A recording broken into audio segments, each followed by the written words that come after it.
Good evening. I'd like to go ahead and call this meeting of the Guthrie Public Schools Board of Education to order for Monday, October 9th, 2023. Would you please call the roll? Schroeder. Here. Pearson. Here. Salee. Here. Davis. Here. Smedley. Here. Gerard. Here. Flagg. Here. Mr. President, we have a quorum. Please stand and join me in the Pledge of Allegiance. I pledge allegiance to the flag of the United States of America and to the republic for which it stands, one nation under God, indivisible, with liberty and justice for all. Thank you. At this time, we will observe a moment of silence.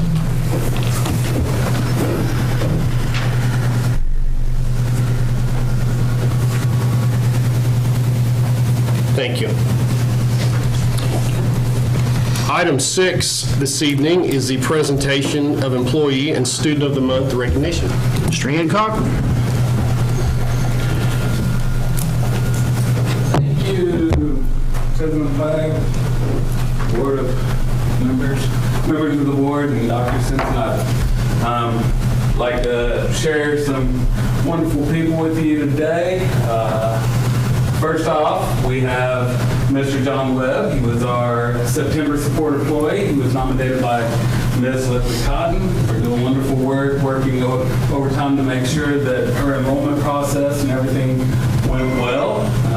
We greatly appreciate that. Next, we had Ms. Angela Bandy, and the guest, she was nominated by Mr. Lemons. He spoke very highly in his letter. Basically about how she keeps students engaged and are always finding new ways to get them to learn about science, what he was talking about most of the time. And then we have a student at the junior high, Serenity Sampson. She was nominated by Mr. Galloway. He talked about how she's always very polite, understanding in class, always working, keeping everything going, working on her educational skills. So those are our Septembers. I'm going to show our October. We have a couple that were still out celebrating the wins of either OSU, OU, or Guthrie. But our October support employee was Mr. Calvin Parker, also at the junior high. He was nominated by Miss Rainey, and he had quite a bit. I'll be honest, I kind of slacked off, and I ordered plaques a little bit late, so they did not get those. They will receive their plaques, and they will also receive their $25 gift card from the Lions Club. So those are our employees of the month. All right. Thank you, Mr. Hancock. Thank you. Item number 7 is a special presentation by Dustin Metz for support for the military. Mr. Metz. Thank you, members of the board, Guthrie Public Schools. I was mobilized in the middle of the summer, and I returned in late August, so I missed the first few weeks of school, which is kind of a hiccup. But the Employment Support of the Guard and Reserve is a program where several soldiers can nominate supervisors and employees that they help them during their times of absence. So I have some awards here that I'd like to recognize. First, Mr. Todd Bramwell at the junior high. He helped make sure I found a substitute to cover me while I was gone. Ms. Angie Young with Special Ed Services. There were some IEPs that came up that needed to be done before I got back. I tried to do them online, and she made sure that got taken care of for me so I could focus on my mission. And then Stay up there. There's going to be a picture. Dr. Simpson is one here for you too. Oh. I'll go around.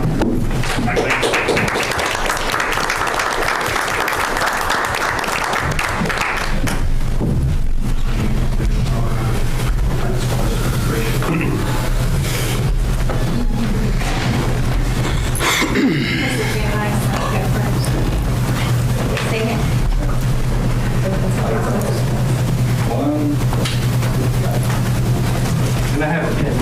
You guys can go along with that.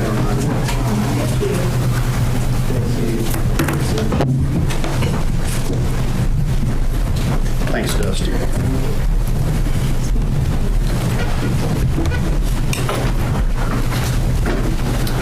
All right, thank you very much. Item number 8 is comments to the board by citizens registered to speak to the board. We have none? By board members. Item 9, superintendent's report. Thank you, Mr. Plagg. This Friday signals the end of the first 9 weeks of school, and fall break is next Thursday and Friday.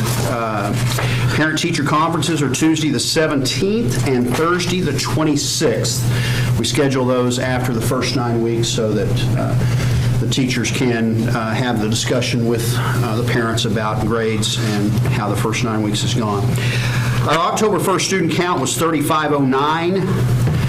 I think that's up 44 students from last year at that time. So we continue to grow. Last year, throughout the year, the growth continued. And so this is really about where we ended last year, barring some things at the end of the school year. And so we're pretty much where we were in, let's say, May the 10th or something like that. So that's pretty much what we expect, and we talk a lot about this at the retreat and where the district is going with residential growth and trying to be prepared for that and proactive. Friday was a special day for Blue Jay athletics. Our girls and boys cross-country teams were crowned Suburban Conference champions in the morning and the early afternoon. And then soon afterward, our softball team was crowned the regional champion, qualified for the state tournament for the 3rd straight year. And later that evening, our football team defeated Bishop McGinnis 20-0, bringing their record to 6-0. Pretty good day for the Blue Jays. Softball team will play Tahlequah at 1:30 on Thursday at Fire Lake in Shawnee, and we, of course, wish them good luck. Turning our attention to construction, we're anticipating the first bid package for the construction at Cotterell to be opened on October 31st. We're anticipating construction to begin in January of 2024. And it is really coming together in a pretty good fashion for us. And so we'll look forward to that and all the anticipation that comes with a bid opening. The last thing I wanted to mention is that all of our administrators are participating in a book study. It wasn't voluntary, I won't say that. But the book is What Successful People Know About Leadership by John Maxwell. And it's a pretty easy read. It's a book that I read several years ago. And we had planned to do this right after spring break in 2020. And you kind of remember what happened then. We didn't come back. And so I felt like we'd kind of put that on the shelf for a while. I felt like it was time to get back to it. So tomorrow we start at administrative council meeting that we always have the day after a board meeting. We'll start with a group with paired staff members up that are a part of that group, where they will talk about a specific chapter, and we'll go through, I think there's 9 chapters in the book, we'll go through over the administrative council meetings and have those discussions about growing leadership. And it's something that you guys know that I'm passionate about, but it's something also that with all of the new people we have in leadership positions, along with building on the vast experience of the others that joined them, I felt like it was a great opportunity. So I want to share that with the board. That's my report.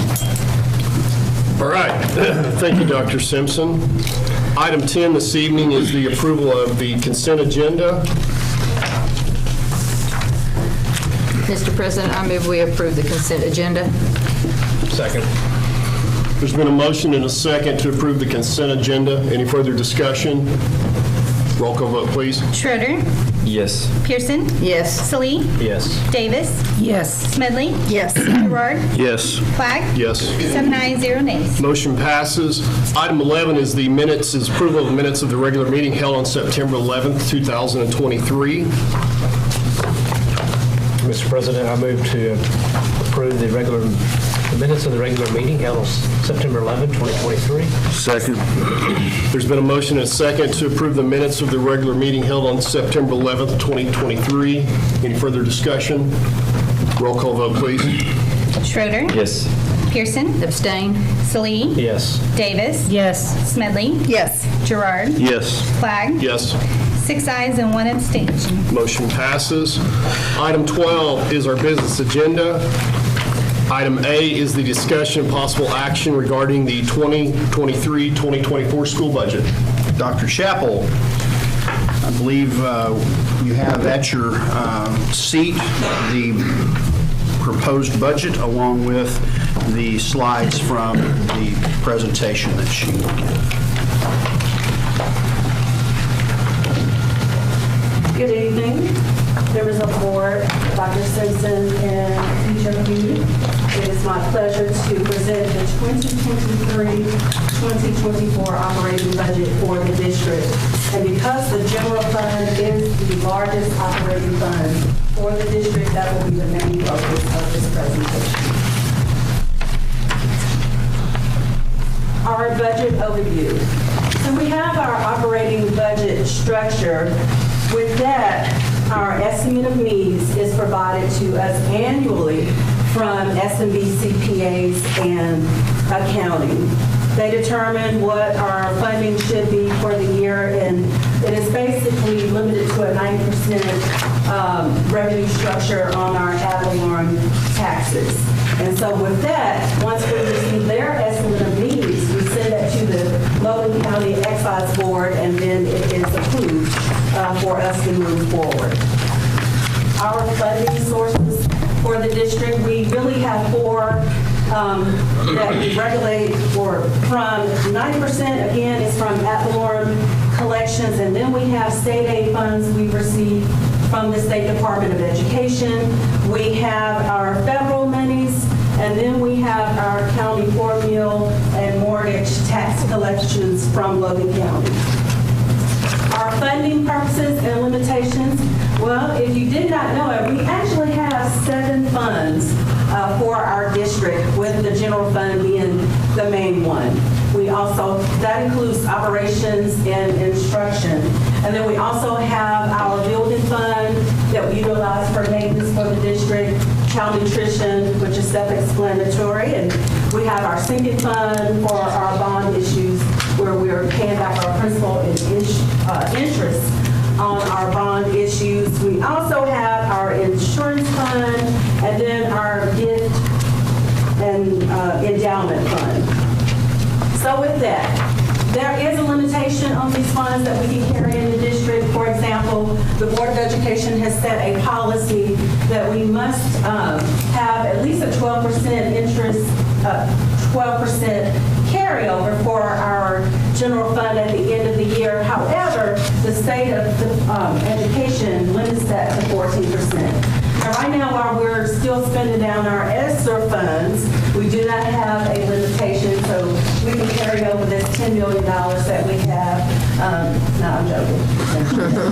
Just make sure y'all do it. So we have 1 more year to carry over our fund balance without a penalty from the State Department of Education. And once our ESSER dollars roll off FY25, that's when we have to get back into regulation.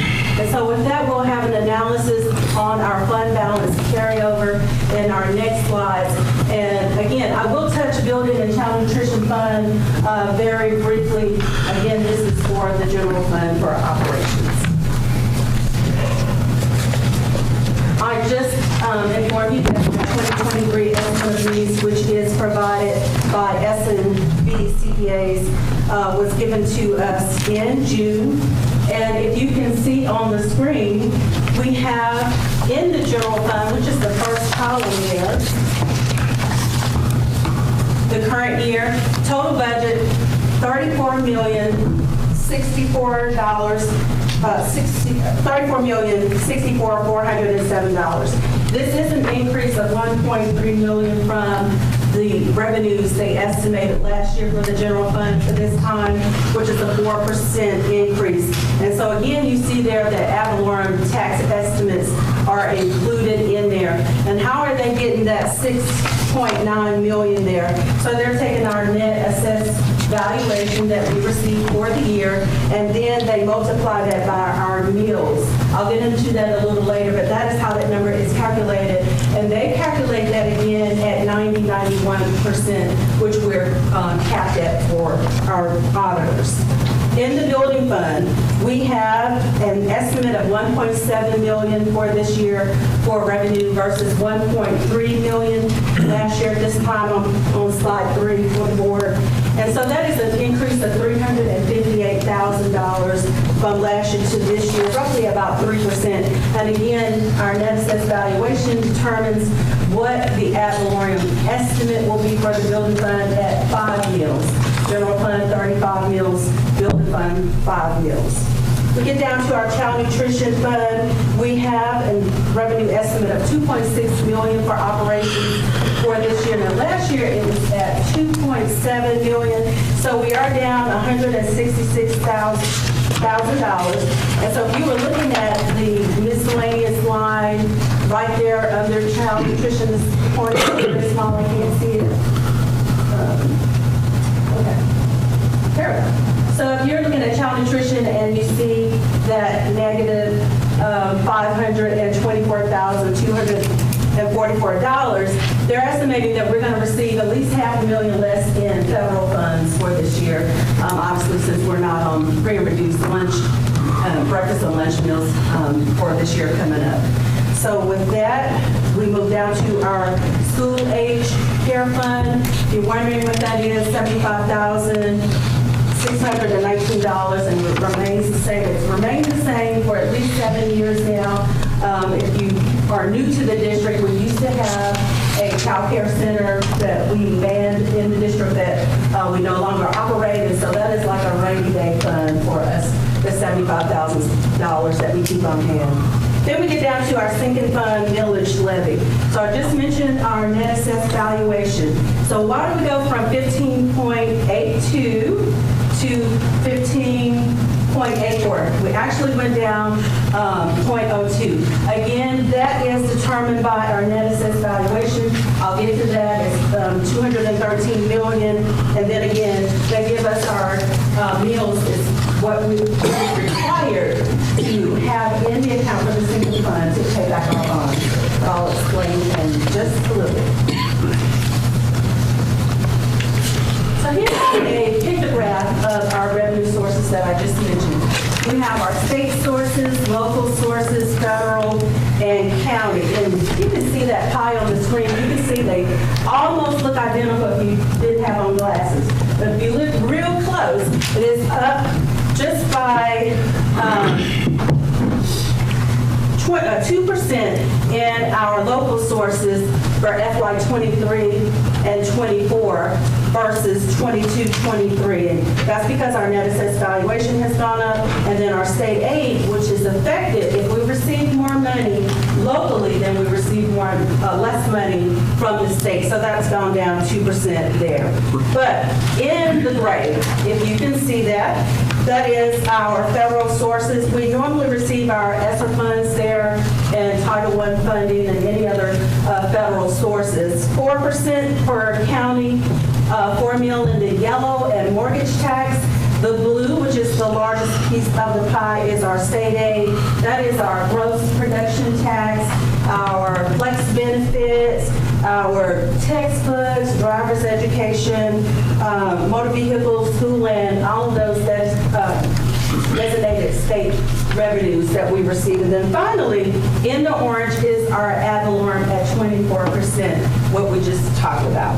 Remember, board members, that I've always said it's good to be reducing your state aid because the local revenue that we derive is not subject to revenue failure cuts.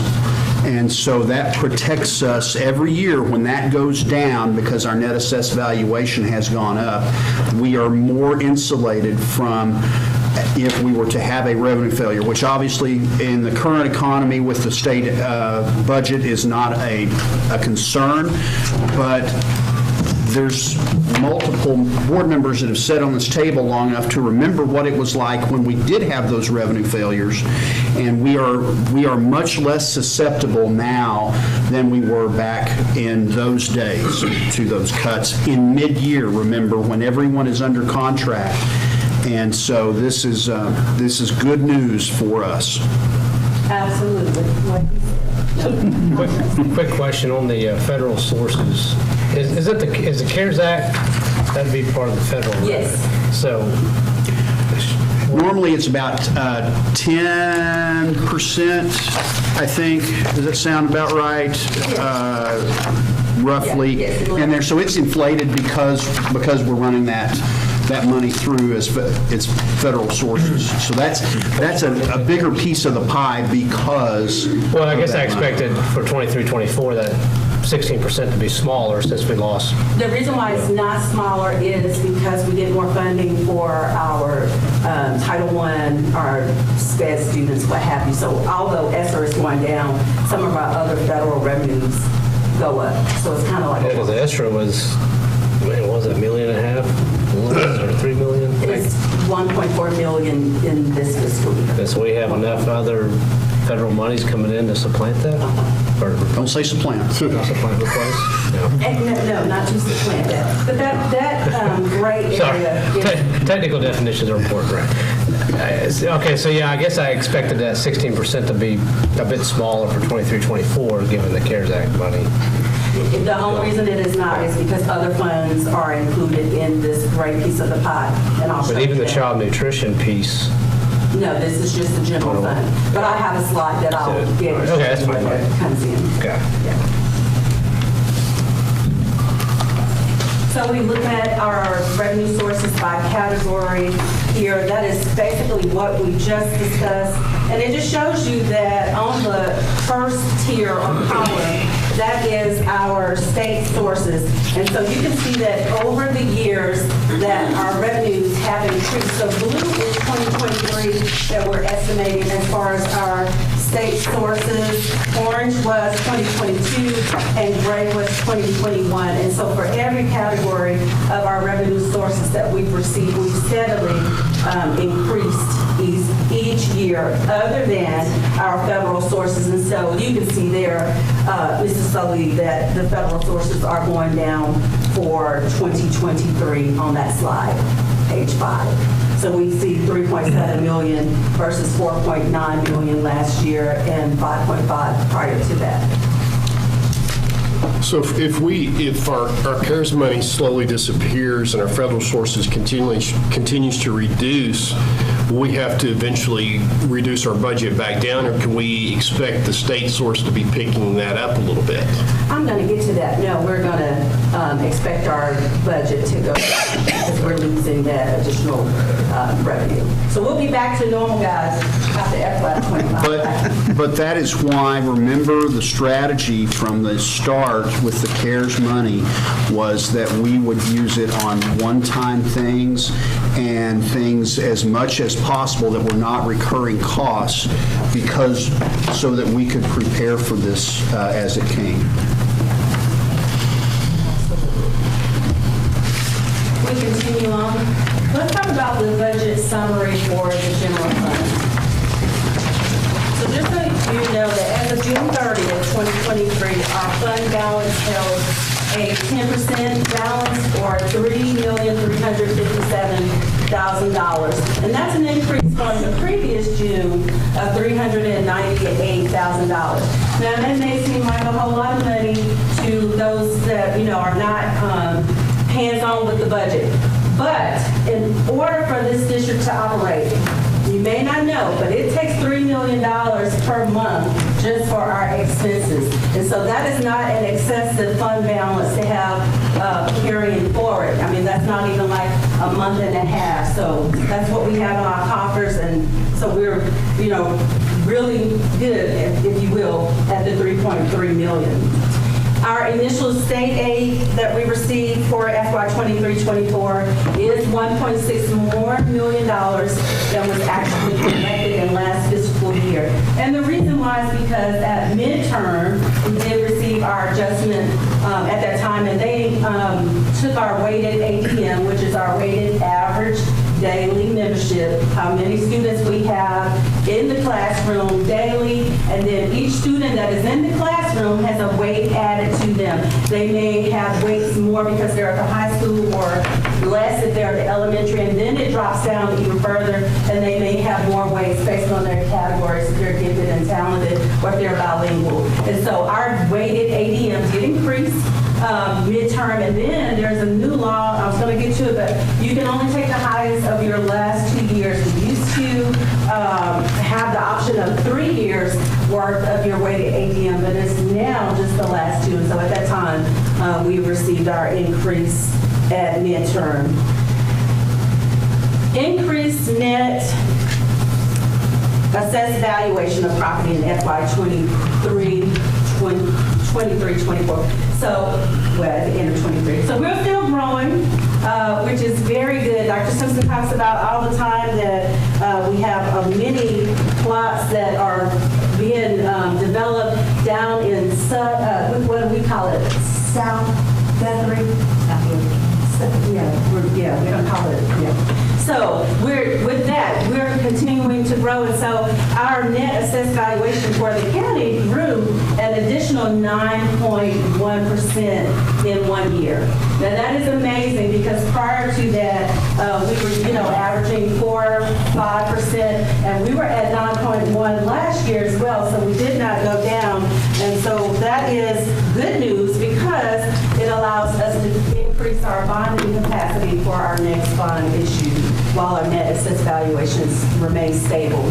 And then finally, remaining ESSA-3 funds are budgeted to maintain our district operations. We are in the final year of those monies, and again, as mentioned, we use those for one-time purchases to prevent, prepare, and respond to COVID-19 as it was when the funds were given to us. And so at this time, we have $1.4 million remaining, which of course we have earmarked to complete our final HVAC projects. We're punching the list daily as we speak to get those projects completed. Let's take a look at the net assessed valuations that we're talking about. So we can see over the last 5 years how the district is growing.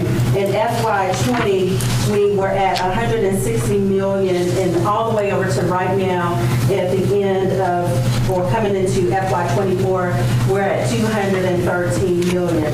So if you start on the left, we were at 4.3, as I mentioned, and then the second column here, we are at 6.47%, and then we continue to grow on, but right now, the last two columns, as you see, 9.1 is the percentage. We get to our general fund revenue analysis, and this is very in-depth, so we're on page 8 of our PowerPoint slide. And everyone in the room, our cabinet members will have a copy of this tomorrow and I'll read on the screen. But as we're looking at that, I just want to make note of a few lines. The first one being our ad valorem tax levy. We can see that this is a 3-year analysis where we're giving you projected and actual for FY22, FY23, and what we project for FY24. And you can see that the final line here, total local sources, in the bold column in differences for FY22, we were ahead $154,000, and in FY23, we finished ahead at $413,000 right here on this total line for local sources. As you see, local sources are rental fees for our facilities here, reimbursements, contributions, ad valorem tax, and then our interest earnings. Ad valorem tax, the current year for last year, we did project that it was going to come in at $3.8 million. It actually came in, $6.3 million. Actually collected 6.7, and so that's definitely over the 90% that our auditors estimated, but we continue to grow with that. In the bottom section of slide, we have our intermediate sources. And if you see on that portion of the slide, for FY22, we had $33,000 in collections, although we had a negative for the end of FY23 of $44,000. And as you can see, that is due to mortgage tax collections were down in FY23 by almost $100,000 for that category. Moving forward to page 9. We're continuing now. This entire section is our state revenue.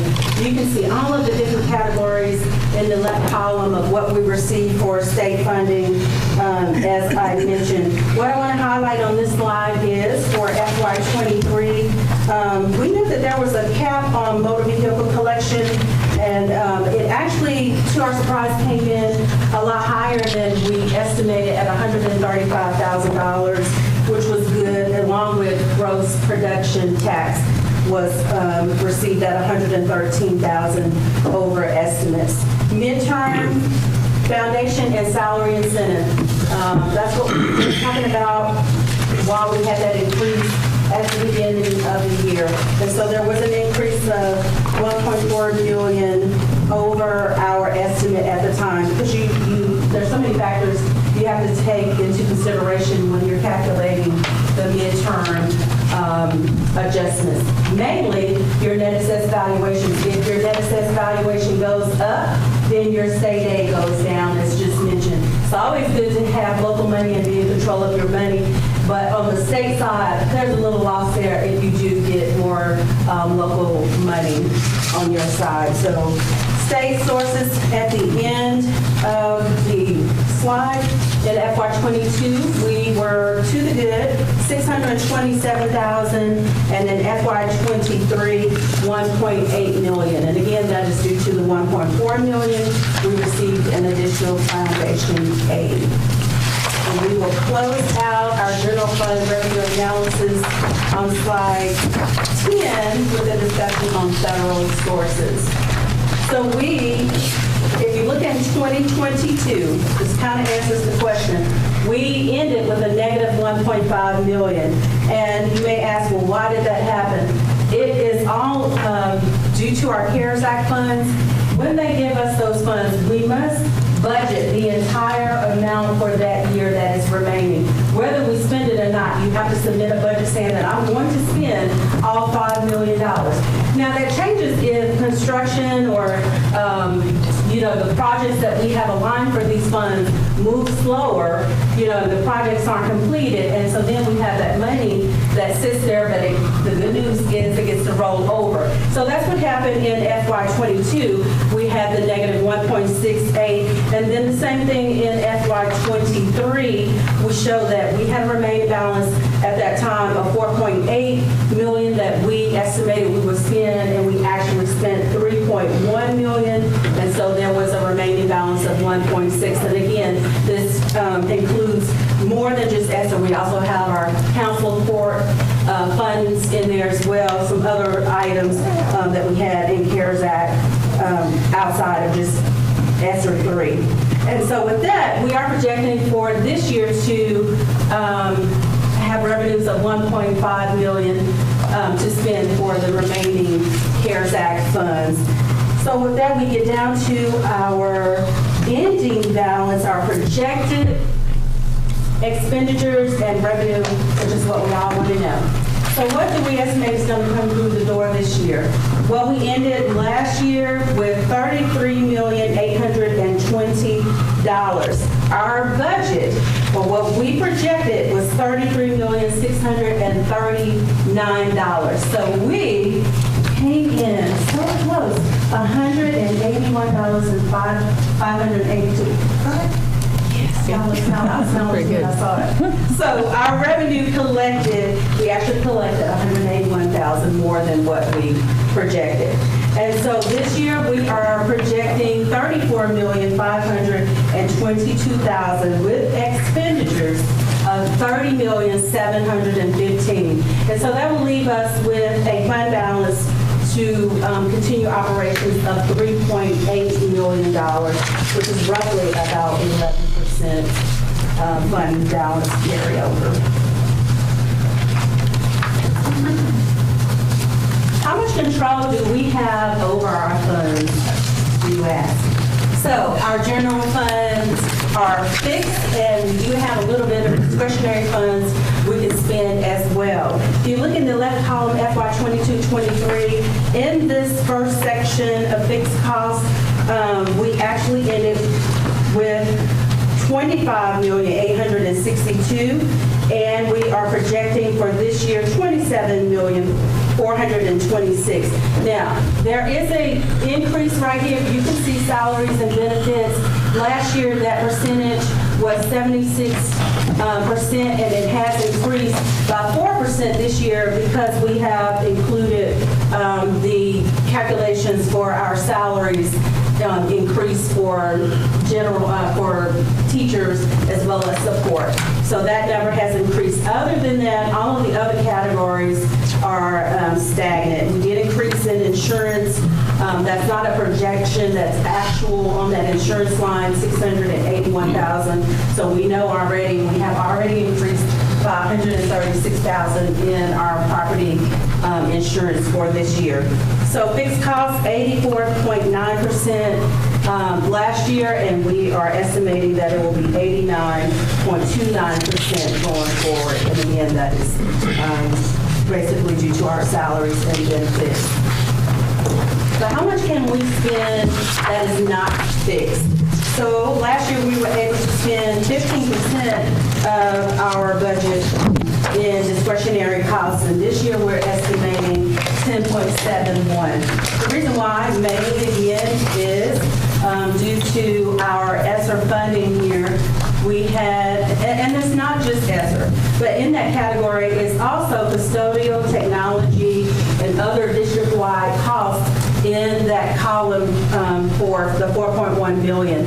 And we're dropping that down drastically, as you can see, down to $2.7 billion as we transition our expenses. Site costs, $486,000 for last year, $498,000 this year. So we have total discretionary income we had for last year was $4.6 million, and this year we're projecting 3.2. So again, total expenses last year, $30,463,000 versus $30,715,000 that is projected. Now, how do we come to that if we have salaries that have increased? I knew you would ask and wonder. Again, as the ESSER expenses lower, then we're able to increase our salary and benefits costs. So it's kind of like an offset, and that's why the expenditures remain the same, if you will. General fund expenditure analysis for 7 years. Time that I've been here.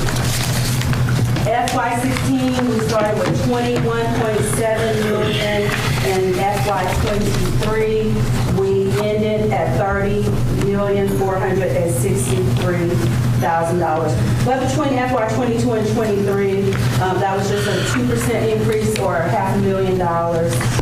But again, we were under budget. We did receive $181,000 more in revenue, but we met our budget, and we were under budget $151,000 for the year for FY23. Here's revenue and expenditures together, so you can see revenue is blue, expenditures are orange, and we are able to pay our bills, if you will. There you can see that as expenditures grew, our revenues did grow as well to take care of those expenditures. And if we look here, we have the general fund carryover analysis for that same time frame. If you're wondering why there's a dip right here, it wasn't that we did not meet our budget. As I explained last year, our expectations were met, but it's, you know, if we don't get the money in the door before June 30th from the state, then that affects us, and that's why we're making a mad dash every June to make sure all claims have been submitted. And so we just missed the mark a little bit there. We had about $300,000 that came in the door July 3rd, but we couldn't account for it at that time. So not necessarily a dip, but we can see that that is our trend over the last 7 years. General fund expenditures. How are we spending our money? And so we want you to know that right here under the functions, you can see that the majority of the money is spent for instruction, as it should be. And each function listed here does have a little bit of salaries and benefits in each line, but 18.1 million instruction. The next highest category after that is our support services and students, and you can follow on down the column to see that that is how we arrive at our $30,715,000 projected in expenditures. And actually, operations and maintenance is the second highest at 4.6 million.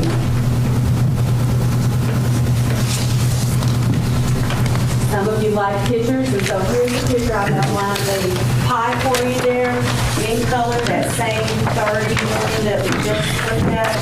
Here, you see instruction is 59%, and our second highest, again, at 14% is maintenance.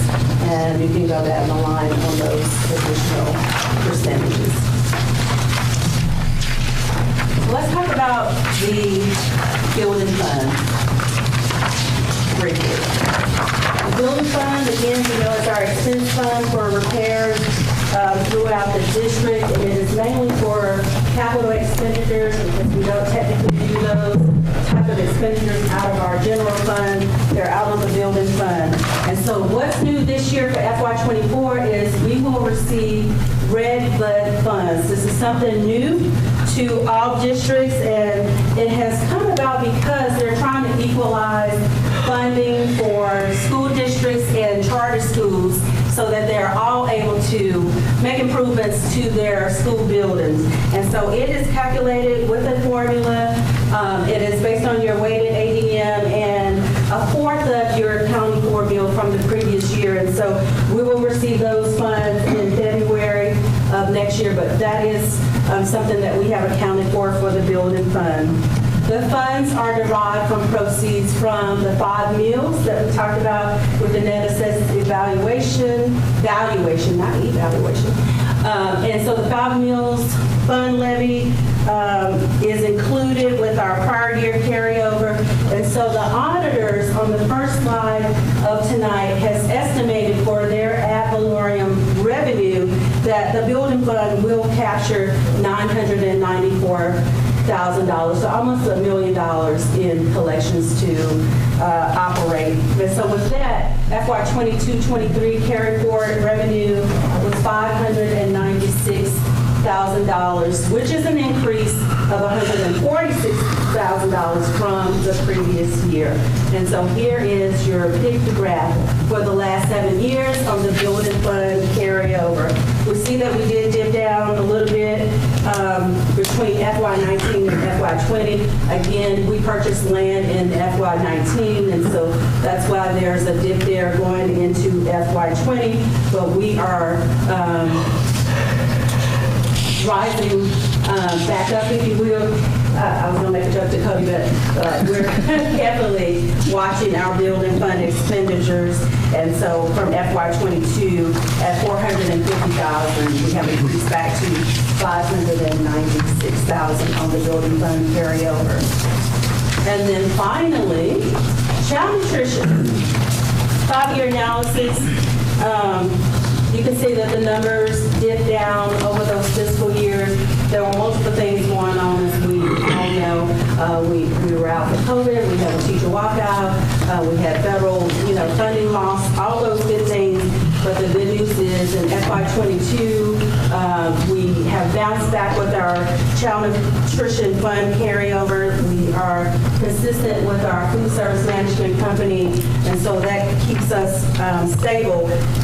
In FY23, we did have a fund balance carryover of $882,000. Now, that looks good on the graph, but there's a catch to that. Just like the general fund, you cannot carry over more than 3 months' worth of operating revenue at one time. And so therefore, we will have to watch that very carefully, and we will be happy to know that we will have to make some purchases for child nutrition so that we can operate efficiently with our equipment. With that, in closing, I will say that our budget is remaining steadfast and stable, and that we will continue to watch all of our operations, and we are definitely in discussions moving forward with the loss of ESSER funds for next year, not to incur any recurring expenses outside of one-time expenses, so that we remain on target. Thank you. That ends my question. Good. Thank you. Thank you, Dr. Chappell. Thank you. Gonna let her go without any questions? You covered it all. Okay. She said a lot. Thank you, Dr. Chappell. Good job. Very good job. Very good. Mr. President, I move that we approve the 2023-24 school budget. Second. There's a motion and a second to approve the 2023-2024 school budget. Any further discussion? Roll call vote, please. Schroeder, Yes. Pearson, Yes. Salee, Yes. Davis, Yes. Smedley, Yes. Gerard, Yes. Flagg, Yes. 7 ayes, 0 nays. Motion passes. Item 12B is the recommendation, consideration, and action upon agreement between the City of Guthrie and Guthrie Public Schools for information technology services. Pages 57 through 61 of your board packet. This comes from our legal firm. It was written by them.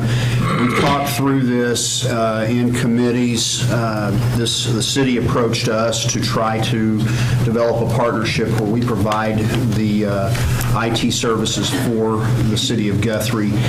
We anticipate this requiring one additional staff member that wouldn't necessarily be completely dedicated to them, but would assist with the addition of the volume that the city would generate.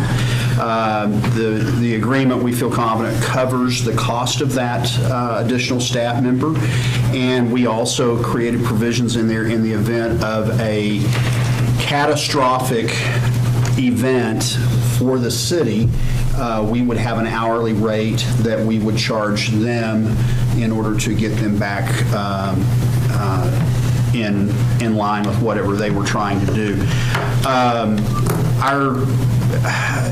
Feel pretty good about the agreement, and it's been a deal that the city manager and I have discussed, and it's not, we're not trying to make money off the City of Guthrie, but we do have our IT staff has talent that they can glean from, and it allows us at our peak times to have additional staff as well. And so recommend approval. Be glad to answer any questions you might have.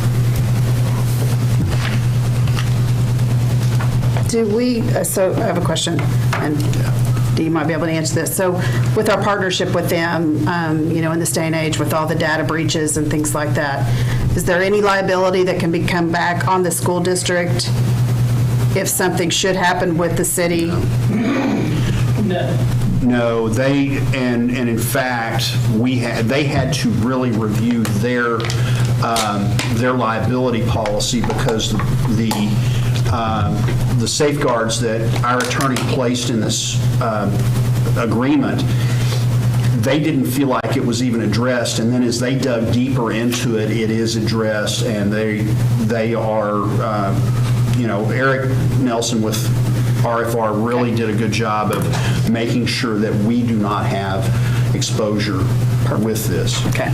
And I know that when we talked in committees, I know that was a concern of the board. It's also a concern of mine.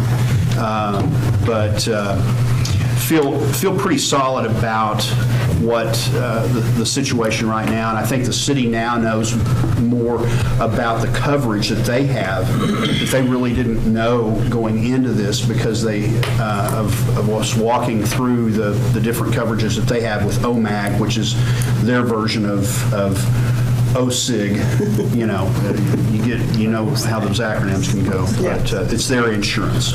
Okay, thank you. Looks like that's $1 million policy. Yeah. So what happens if you have a claim that exceeds that? Well, remember that they're still covered under the Oklahoma Tort Claims Act, just like we are. And so it would have to have multiple occurrences in order to get past that. And it's still, they're covered just like we are. So it's $175,000 is the maximum that by law that we have exposure or they have exposure.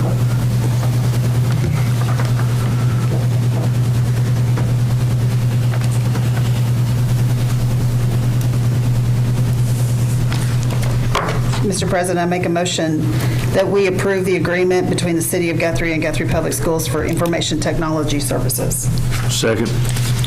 There's been a motion and a second to approve the agreement between the City of Guthrie and Guthrie Public Schools for information technology services. Any further discussion? Roll call vote, please. Schroeder. Yes. Pearson. Yes. Salee. Yes. Davis. Yes. Smedley. Yes. Gerard. Yes. Clegg. Yes. 7 ayes, 0 nays. Motion passes. Item 12C is the recommendation, consideration, and action upon agreement with ProCare Therapy to provide nursing services. This is an addendum to an existing agreement that we have with them that would provide nursing services for a student that we have to provide that for, and would recommend approval.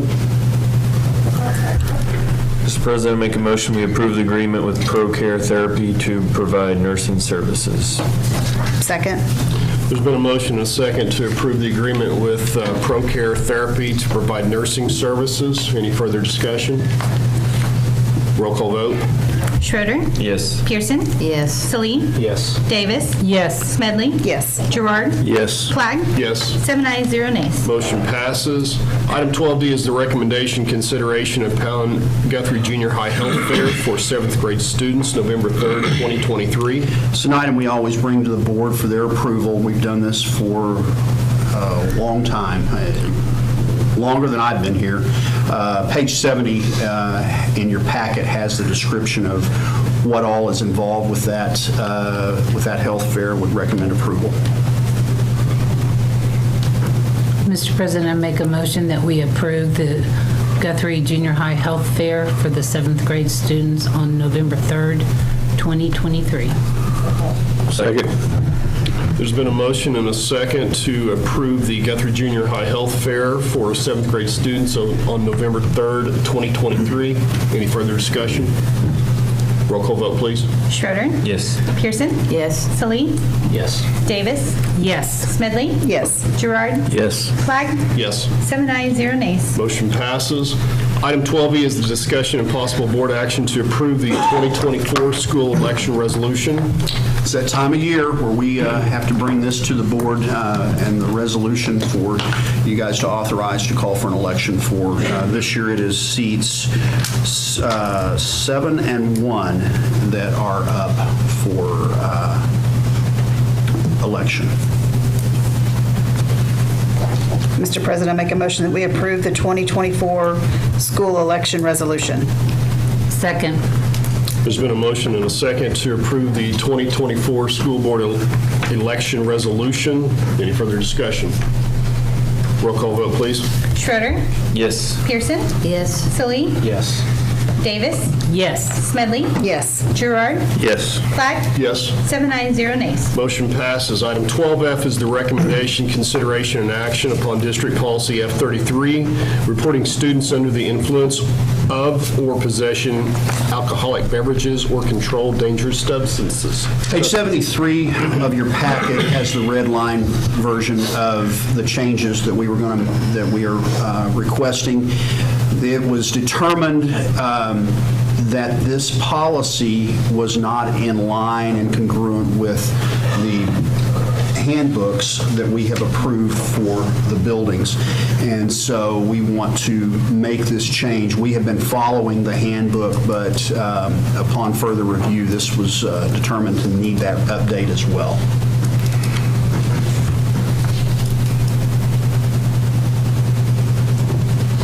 Mr. President, I make a motion we approve District Policy F33, reporting students under the influence of or possession alcoholic beverages or controlled dangerous substances. Second? There's a motion and a second to approve District Policy F33, reporting students under the influence of or possession alcoholic beverages or controlled dangerous substances. Any further discussion? How do you determine that?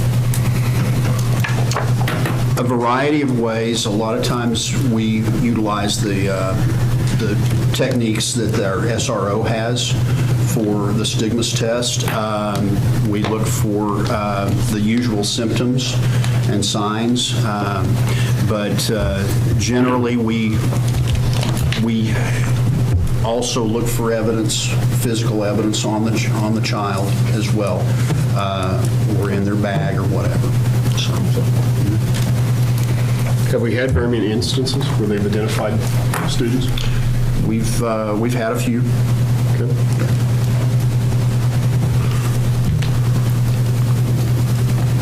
Roll call vote, please.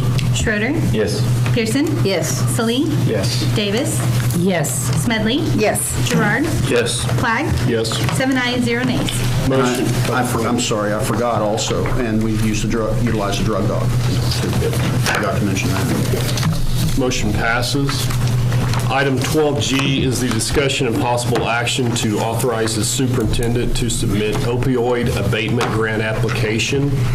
This item was brought to me by Mr. Schroeder as a possible grant that we can apply for, and it has a deadline that we needed to get this on the agenda, that it requires the board authorizing our submission of this, for this grant, and I probably should have had in the agenda packet that Chris Schroeder will answer any questions as opposed to me, but I think it's an opportunity. It's fairly open-ended on what we could do with some of this, and Chris and I talked about some of the possibilities, and we'll research this quickly as we work on the application.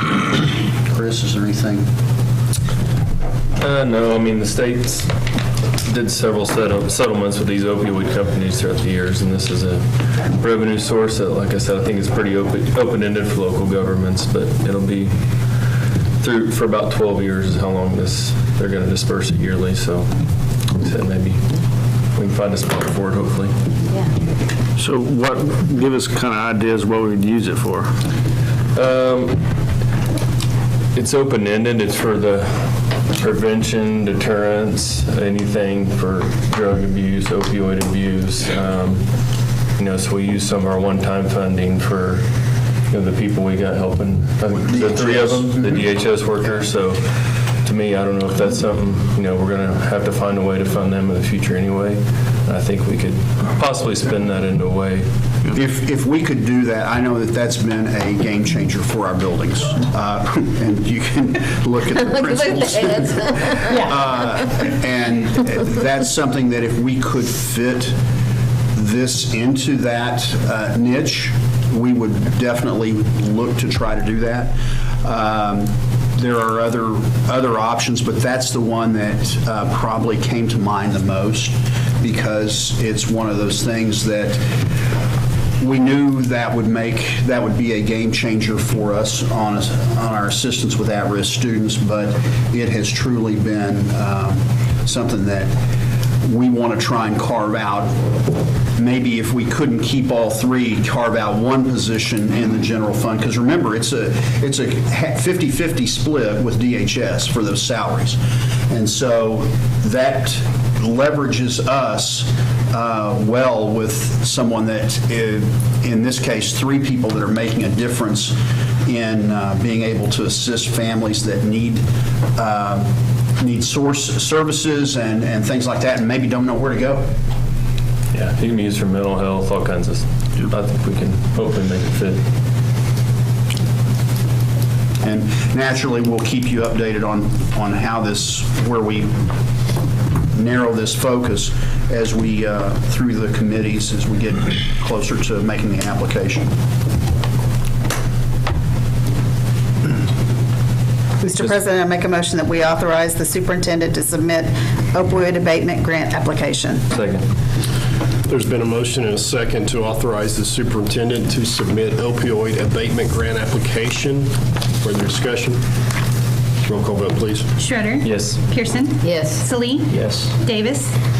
Yes. Smedley. Yes. Gerard. Yes. Plack. Yes. 7 ayes, 0 nays. Motion passes. Item 13 is the proposed executive session for the purpose of discussing employment of personnel, FMLA request, resignation, separation from employment, and transfer of position request, all as set out on the personnel reports. Discussion of extra duty assignments for 2023-2024. Discussing the purchase or appraisal of real property, disclosure of which information would violate the confidentiality requirements of state and or federal law, all pursuant to 25 Oklahoma statutes, section 307, B1, 3, and 7. Is there a vote? Or is there a motion? So moved. Second. Roll call vote, please. Schroeder. Yes. Pearson. Yes. Salee. Yes. Davis. Yes. Smedley. Yes. Gerard. Yes. Plack. Yes. 7 ayes, 0 nays. Motion passes.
Okay, only items in agenda number 13 were discussed in executive session. No votes were taken. This shall constitute the executive session minutes. Item 14 is approval of the personnel reports. Mr. President, I make a motion, we approve the personnel reports. Second. There's a motion and a second to approve the personnel reports. Roll call vote, please. Schroeder, Yes. Pearson, Yes. Salee, Yes. Davis, Yes. Smedley, Yes. Gerard, Yes. Flagg, Yes. 7 ayes, 0 nays. Motion passes. Item 15 is action upon recommendation of extra duty assignments as listed for 2023-2024. Mr. President, I move that we approve the extra duty assignments as listed for 2023-2024. Second. There's been a motion and a second to approve the extra duty assignments for 2023-2024. Roll call vote, please. Schroeder, Yes. Pearson, Yes. Salee, Yes. Davis, Yes. Smedley, Yes. Gerard, Yes. Flagg, Yes. 7 ayes, 0 nays. Motion passes. Item 16 is the recommendation, consideration, and action to accept any resignations offered since the posting of the agenda. We have none? Item 17 is discussion and possible action on new business not known about or could not have been reasonably foreseen at the time of the agenda posting. We have none? Item 18 is adjournment. Mr. President, make a motion that we adjourn? Second. There's a motion and a second to adjourn this meeting. Roll call vote, please. Schroeder, Yes. Pearson, Yes. Salee, Yes. Davis, Yes. Smedley, Yes. Gerard, Yes. Flagg, Yes. 7 ayes, 0 nays. Motion passes. This meeting is adjourned.